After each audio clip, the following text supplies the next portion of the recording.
Welcome to this explainer. Have you ever picked up your phone, just to quickly check a message and suddenly you realize, wait, 45 minutes have just completely vanished? Yeah, you're definitely not alone. And more importantly, that is absolutely not an accident. Today, we're diving deep into exactly why our favorite apps and websites feel so incredibly hard to put down. We're going to look at the hidden mechanics of the digital world, drawing on some really fascinating research that basically pulls back the curtain on how our screens are literally designed to captivate us. So here's our roadmap for today. We'll start with the economy of attention, then look at the attention merchants, dissect some attention capture dark patterns, review a really fascinating Facebook experiment, and finally wrap up with reclaiming digital well-being. Let's get right into it. Part 1. The economy of attention. To truly understand our screens and why they have such a massive hold on us, we really need to reframe how we view our time. Because it's so easy to think of time online as just, leisure. But economically speaking, it's something entirely different.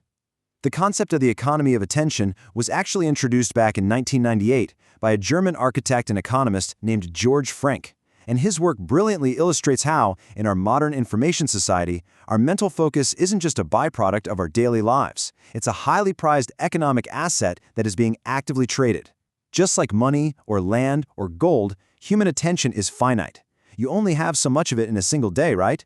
And in the digital age, that limited resource is exactly what tech companies are fiercely competing to extract from you. Section 2. The attention merchants. Now, if attention is this highly valuable currency, that begs a pretty urgent question. Who exactly is collecting it? And, how long has this been going on? To answer that, we turn to the legal scholar and author Tim Wu. He actually coined the amazing term attention merchant. He describes it as an industrial-scale harvester of human attention, a firm whose entire business model is the mass capture of attention for resale to advertisers. So this isn't just about throwing a billboard up on the side of the highway. This is a highly optimized, century-old business model that literally powers today's massive digital empires. The core product being sold isn't the app, it's not the website, it's you. Your attention is bundled up and sold to the highest bidder. And Tim Wu points out that this isn't really a new phenomenon. It's the end result of decades of expansion. We started with the pre-Madison Avenue birth of scientific advertising in print. Then came the conquest of time and space through the invention of primetime TV.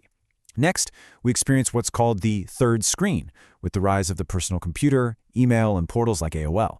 And finally, we arrive at the fourth screen, the smartphone. Wu actually calls this the mirror of Narcissus, which is incredibly fitting. The medium constantly changes, sure, but the ultimate goal of harvesting our attention, that remains exactly the same. Section 3. Attention capture dark patterns. Okay, so how do these modern digital merchants actually capture our attention on this fourth screen? It's not just that they have great content, it's heavily engineered design. A recent academic study by researchers Monge Raffarello and De Rousses at the Politecnico di Torino identified 5 specific attention capture dark patterns. These are built-in system functionalities specifically designed to exploit our psychological vulnerabilities and maximize the time we spend on a platform, often completely against our actual will. So we've got AI-driven recommendations that push you down these endless rabbit holes. We've got autoplay, which completely removes the need for you to actively choose to watch the next video. We have pull to refresh. We have infinite scrolling, so you literally never reach the bottom of the page. And finally, social investment, metrics like likes, views, and comments that keep you coming back just for that quick hit of validation. What's really interesting is how these patterns are deployed strategically across different devices. So the pull to refresh mechanic, that requires a physical downward swipe, making it strictly built for touchscreens like your smartphone. But on the other hand, infinite scrolling is everywhere. It traps your attention no matter what device you're using. It just automatically loads new content at the very bottom of your feed, whether you're on your phone, tablet, or laptop, deliberately removing any natural stopping cues. The researchers point out something deeply fascinating about 2 of these specific patterns: pull to refresh and infinite scrolling. They act as what psychologists call variable rewards, and this exploits the exact same psychological mechanism used in casino slot machines. Think about it. When you pull your screen down to refresh, you have absolutely no idea if you're going to get an exciting new post from a friend, a targeted ad, or just nothing at all. This unpredictability creates a partial reinforcement process. It's exactly what makes the behavior so incredibly compelling, habit-forming, and notoriously hard to stop. Section 4. The Facebook experiment. We know these patterns exist, right? But how much do they actually alter our daily habits? Well, the Polito researchers asked this exact question, and to find the answer, they built a custom web browser extension. It was designed to quietly alter the Facebook interface for a group of users over the course of 3 weeks. They specifically targeted that social investment pattern. You know, those little numbers and metrics that tell us exactly how popular a post is. Here's how this 3-week study was structured. Week 1 was the baseline phase. Users just used Facebook normally with all the metrics totally visible, while the extension quietly logged their session times and scrolling behavior. Week 2 was the mitigation phase. Here, the extension silently removed all the visible social metrics. No like counts, no follower numbers, no comment totals, just gone. Finally, week 3 was the removal phase. Not only were the numbers hidden, but the actual ability to react to or comment on posts was completely disabled. And the resulting data is absolutely striking. When the social investment dark pattern was completely removed in that third phase, the average daily time spent plummeted. It went from over 7 minutes down to barely over 2 minutes. The number of daily sessions dropped from 12 to 8.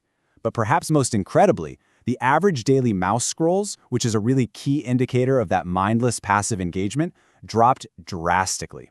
It went from roughly 1595 down to just 442. Think about that for a second. Just by hiding the numbers and disabling the reaction buttons, usage was cut by more than 2/3. Using psychological scales during the study, the researchers noted a massive shift in user perception. By eliminating those social metrics, users basically transitioned away from passive scrolling, that mindless consumption driven by infinite feeds and variable rewards. Instead, they moved toward active use. They actually reported that their time on the platform felt way more intentional, goal-oriented, and honestly, far less intense. They were checking the site for a specific reason, not just getting sucked into an endless loop of algorithmic validation. Section 5, Reclaiming Digital Well-Being. And that brings us to the ultimate goal of dissecting all these systems, digital well-being. This is fundamentally about evaluating the impact of these technologies on what it actually means to live a good human life in an information society. The researchers suggest that simply recognizing these dark patterns, identifying the infinite scroll, the autoplay, the variable rewards, is the absolute first necessary step. I mean, we have to understand the trap to escape it, right? From there, we can actually start demanding technology that prioritizes meaningful human interactions over compulsive engagement designed solely to boost advertiser revenue. So, I want to leave you with this provocative thought. The next time you find yourself endlessly scrolling, or automatically watching the next video, or pulling down to refresh your feed, just pause. Ask yourself, who is really in control of your screen time right now? Is it you? Or are you just funding an attention merchant's economy? Thank you so much for joining me on this explainer. Keep questioning the design and take back your time.